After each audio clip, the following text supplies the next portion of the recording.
I'm a black girl from Harlem, and you have to know how huge Hall and Oates is in the black community. Um, and I know you're from Philadelphia.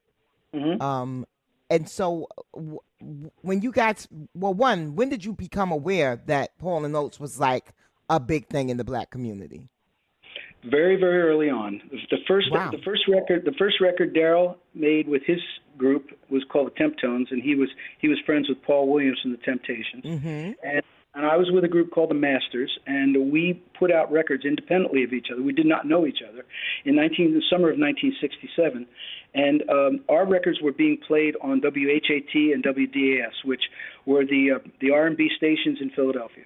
And Wow. so we were being played with the Intruders and the Delphonics Mm-hmm. and Bunny Siegler and people like that. Mm-hmm. And so our music has always been accepted, in the black community, and it's been, I think, and I like to say that I don't think we really get enough credit for being a group that actually was able to cross over.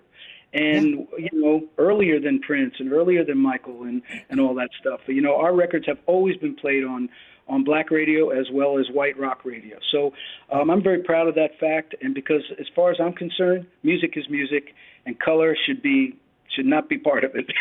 Yeah, yeah, definitely. But I think that you know, it is a big deal when especially now in this day and time where, there's such an issue right now in the R&B world where R&B is not as popular. Hmm. And if it is popular, it's white artists that are doing it and who are receiving the accolades and also the money.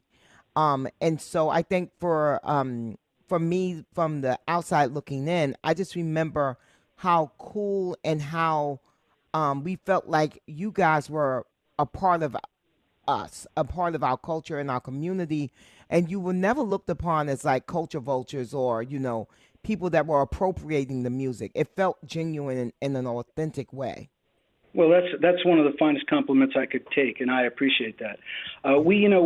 It's really what it's about for me. It's soul music, and for me, soul music is music that moves you emotionally, physically, mentally, whatever it is. And when music touches you, that's soul music, and we have always tried to make the music that would touch people.